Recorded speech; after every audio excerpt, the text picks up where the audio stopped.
What's going on, YouTube? It's Matt Faircloth. Welcome to the Mentorship Monday program. My name is Matt, and this is Mentorship Monday. Our YouTube channel is dedicated to real estate education from a transparent, real-life real estate company that's out doing deals and making things happen. And you guys can watch us do that right here on this YouTube channel with all kinds of great education outlets that are there. Mentorship Monday works like this. You guys email your questions to helpme@DeRosaGroup.com. That is helpme@DeRosaGroup.com, and we will answer your question right here for you and everybody else to learn from right here on the YouTube channel. If you guys are willing to come on live, we give you guys a couple months worth of membership to our DeRosa Insiders program, full free for 3 months. Goose egg. Justin, come on. Justin Fraser is my co-host. Come on in and tell us all about it, Justin. Hey. Welcome to Mentorship Monday. Happy to be here. Hope you're having a good day, Matt. I'm having a great day, man. That's great. Listen, DeRosa Insiders, real quick, is the behind-the-scenes look at everything we are doing in our apartment building company. We are putting out LOIs in the high teens of millions of dollars right now. So everything, yeah, exactly. Everything that we have going on behind the scenes, how we do it, what we're looking at, that's all happening in DeRosa Insiders. We've got a great community. So please join us. And to do that, text DeRosa to 66866. You'll get some information on how you can join our community. We would love to have you there. Cool. All Thank right. you. Hopefully the DeRosa disco ball behaves itself. Just we can get it squared away or just turn it off altogether. In that. So don't move. Don't breathe. Don't mess with it. That's good. All right. Hands off. That's good. What's up, Mario? High five. Okay, Justin, let us, who do we have first up for Mentorship Monday? Let's do it. First up, Jersey guy, Mr. Nag Ready. Nag, thanks for joining us today, man. How are you? Thank you. How's it going, Nag? How are you? I'm good. How are you? I'm awesome. What can we do for you today? How can Justin and I brighten your day, man? I was a newbie actually into this real estate, so I'm just trying to, gather some, inputs like, the better markets and how things work in New Jersey. Okay, so you want to know the markets in New Jersey? Yeah. Like a 2 to 4 families. Let's back up real quick before we talk markets. What is it that you're actually looking for? Are you looking to flip houses, for rental properties? I'm looking for long-term rentals, actually. Long-term rentals, okay. Yeah. And more for cash flow now or appreciation? I was looking for both combo, actually. Okay. So you want to put some money into it, have it appreciate in value, but also cash flow as you go. And then give me a little bit in terms of price or comfort area. What are you thinking about there? So the price was I was pre-approved, like until 700 as of now, as per up to 700. Okay. Yeah. Okay. So you got some money. It sounds like you're probably, and I think we lost Matt, and I'm sure he'll be right back. But it sounds like you've got a bit of money that you can start with if you're approved up to 700. Are you looking to do more high-end sort of rental, or are you looking to do probably what I would suggest is like multiple purchases of like a smaller house? Like, or what's your thought? So my thought was like, as you guys were discussing, like the BRR process, like the medium scale. I don't want to go, to start with the high end as a starter. Right. So my plan was to start, as initial, like in the medium scale. Good. And then from there to grow up. Okay. So Matt, what we have here is NAG is approved for up to $700,000 purchase price. He's looking for a BRRRR type property. He is just getting started, and he wants cash flow and appreciation. And he's trying to figure out which markets he should be looking at or how to evaluate the markets that he should be looking at. And sure. I think NAG, the first thing that we sort of said is, even though you're approved for 700, most likely you should not be going after a $700,000 property in the very first go around, especially if you're looking for cash flow and appreciation. Nag, are you looking to live in the property too? No, just for the investment right now. Okay, good. So here's a few tips. You got to, and this goes to everybody, right? you got to go where the bubble is moving, right? And in North Jersey, what we're seeing is, and we're not, DeRosa does not invest in North Jersey, but I know a lot of people that do. And I read a lot of articles in New Jersey because we do own a lot in South Jersey. And I'm seeing what's happening in North Jersey be, because of COVID, it's being expedited, but this is something that was happening before, which is migration of families out of New York City into North Jersey. And we're also seeing, people want to commute, want to live, near commutable areas like rail stations and things like that, because they might still have to get into the city every here and again.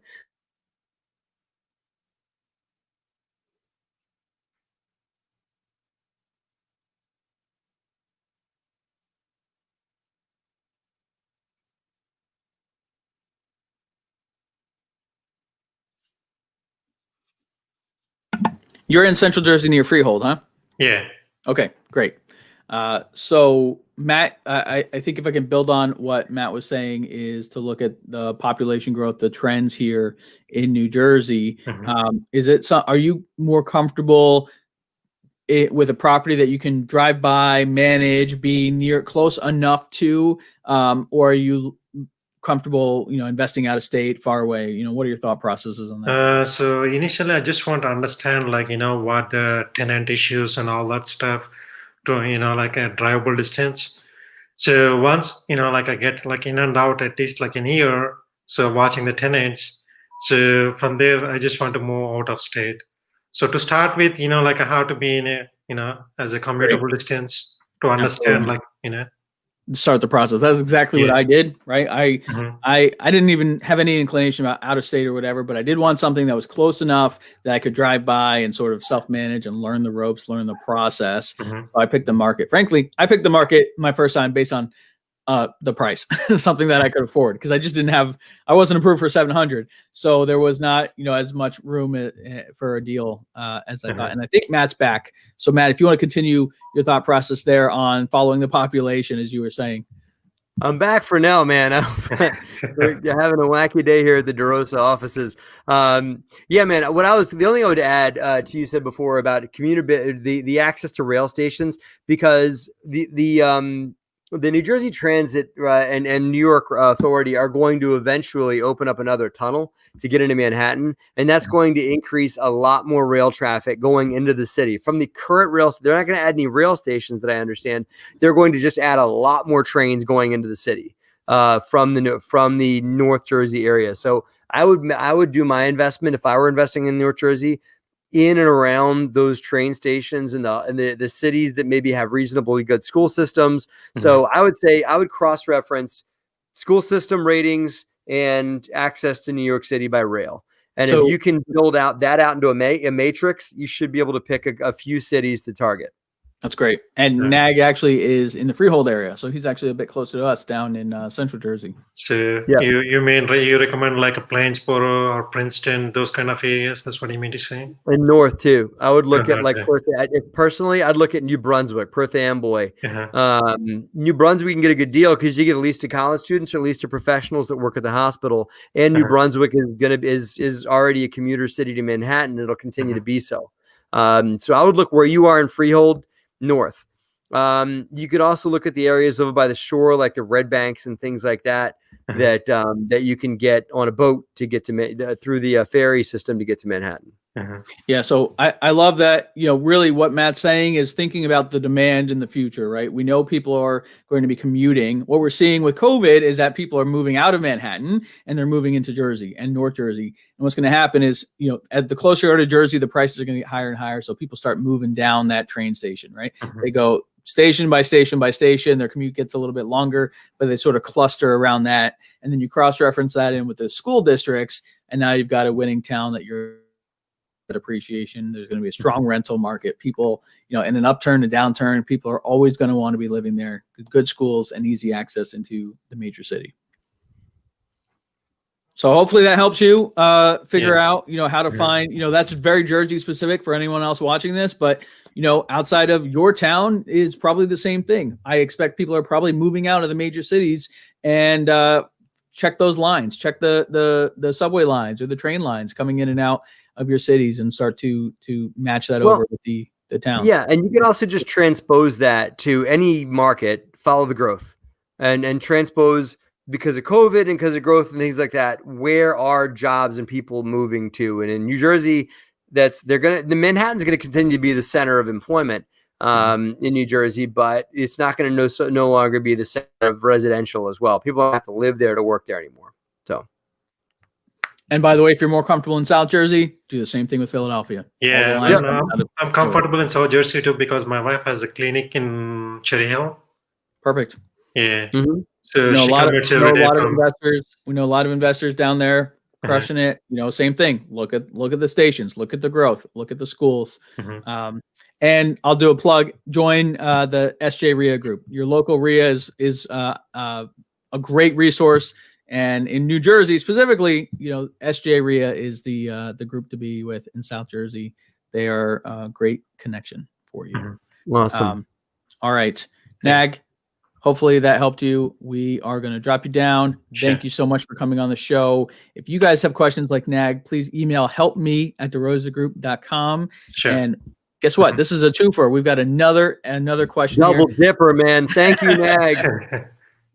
Justin, double header. Who's up next? We got Jonathan coming in next. Jonathan, how are you today? I'm doing well. Thank you. Jonathan, how are y'all doing? Very good. How's it I know going, you're Jonathan? very excited to get on here. We are excited to have you. Jonathan, you're coming to us from Georgia, correct? Yeah, Lookout Mountain, Georgia. Excellent. Well, John, go ahead. Let us hear your question. Sweet. So a little bit of background. My wife and I, we have a couple of duplexes and a couple of single family homes. And we've saved up a little bit to be able to probably purchase one or two more. But at this point, I'm really looking to get down into the details of how to structure deals. I think I've got a big 30,000 foot view. And so one of my big questions is it possible to get a private loan from a cash provider where they give like 25% where I'm doing a loan deal with them, like to pay them 8 to 10%. And then for me to be able to get a mortgage, the other 75% underneath my name or an LLC. Is that even possible? Is my big question. Sure. The problem you got, so yes, because all you have is someone lending you money, right? The problem you have is collateral, right? Correct. And so let's address that. So the to say it in layman's terms, right? The bank is going to put a first position lien on the property, and a lender is going to step in and say, "Great, I'd love to lend you the money, but what do I do if you don't pay me back?" Well, I'll say I'm sorry. I don't know, right? Because you can't put a second mortgage lien behind that bank's lien without them accepting you doing that and being okay with you putting that second position mortgage behind them on title, right? So the problem you have is collateral. Now, what we did this very thing. We built a bunch of townhouses in Philadelphia where we had a bank come in and give us first mortgage position and a private investor come and do the second round of money behind. What we did was we agreed to pay the investor a flat rate of return, for in that case was 8% on their money plus a percentage of profit. Okay. So my guess is this is a rental deal or a flip? I'm hoping to rent it. That would be. It could go either way, but I am looking towards the rental piece of like. Are you gonna do the BRRRR strategy? You're gonna buy it, renovate, refinance, and then repeat? Potentially, I am looking to maybe find it that's already got renters in it. Okay, got it. All right, it might be hard to BRRRR. All right, so at the end of the day, whether you were going to do the collateral thing or whether you're going to do the percentage of equity thing or not, you need an investor that's willing to stay in the deal long term. The cash provider that's willing to not. This isn't like a 6-month offer. This is a 3 to 5 year deal. Correct. Right? Yes. Okay. So this is a straight equity deal. This is a security, an SEC registered security, unless you're willing to do something as part of the company. So this is fairly simple. You're going to give them just set up an LLC. And this is, Jonathan is Awesome LLC, right? And so, or Wiley Investments might be taken more seriously, right? So the LLC, and then you're going to give that investor you're going to sell them shares of the LLC or sell them a percentage of the LLC, and you have a local attorney set it up for you. My book, Raising Private Capital, talks a bit about how to do it as well. And then at the end of the day, that's it. So you're going to just do a straight syndication. my first syndication was on 2 single-family homes with the investment being $50,000. Right. Okay. So it doesn't matter how big the deal is. So before you talk me out of it and say, hey, wait, Matt, I'm not buying an apartment building. Well, I get that, but it doesn't have to be that big to be a syndication. You are selling a security unless that investor has an active role in the investment. So if they are keeping the books, if they are co-signing the mortgage for you, if they are doing something to add value and doing some of their own efforts, then it's a partnership. But if they're doing nothing, if Jonathan's doing all the work, then it is a security because they are making their money. They're making a return on their money from your efforts. Yep. Okay. Got it. Okay. Now that's if they have equity in the company, right? Or equity in the project. Right. What about debt, Matt? Is there a way that we could do this with debt, even though they can't be second position on the mortgage? I don't like you can, but it's not, the investor's not going to like it. And that's with an unsecured line of credit. That's to say, hey, I'm Jonathan and I'm awesome. And I promise I'll pay you back. And they give you 50 grand or whatever on your word and on your personal credit and on their rights to sue you if you don't pay them. If you own other real estate, Jonathan, with some equity in it, you could collateralize that other real estate. Got it.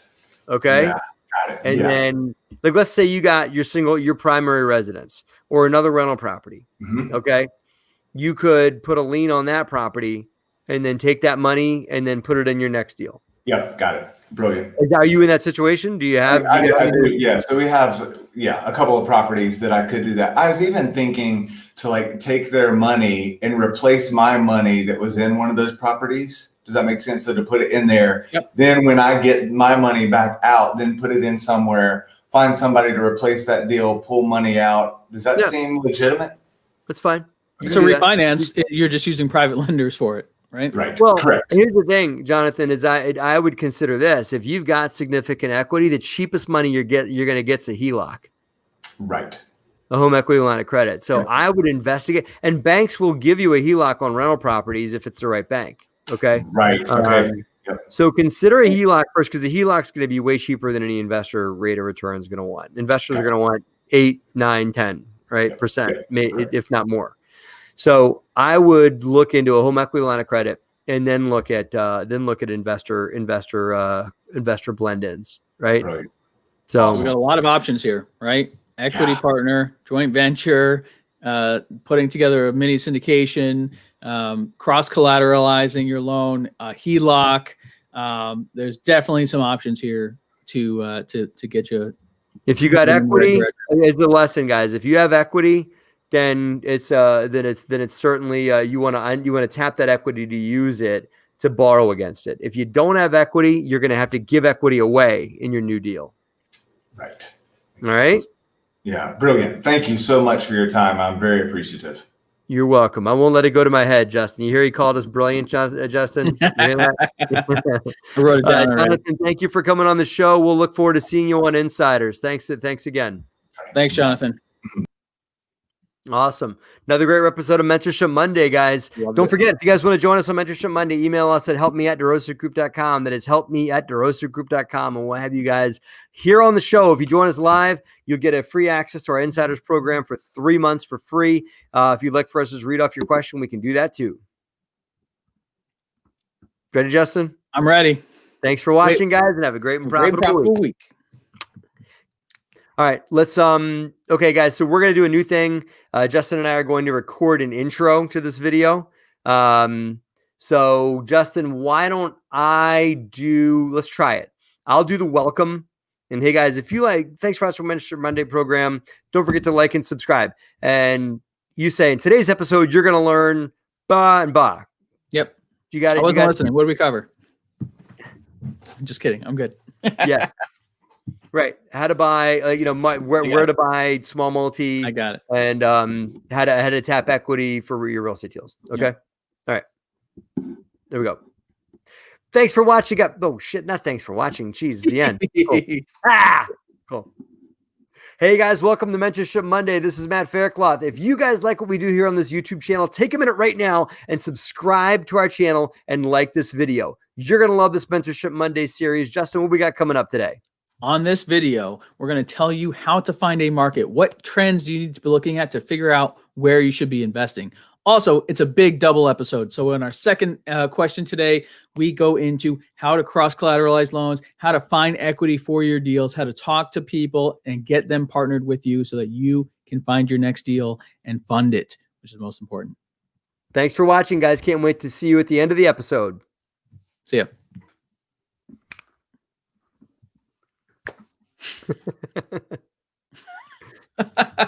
Okay. So All everyone right. on YouTube just got to see how the sausage is made. A little extra video. That's Guys, the secret sauce. thank There you it is. so much for watching. We appreciate it. We will see you guys next Monday. Have a good one. Cool. Welcome, Pink Dreamer. Welcome and goodbye.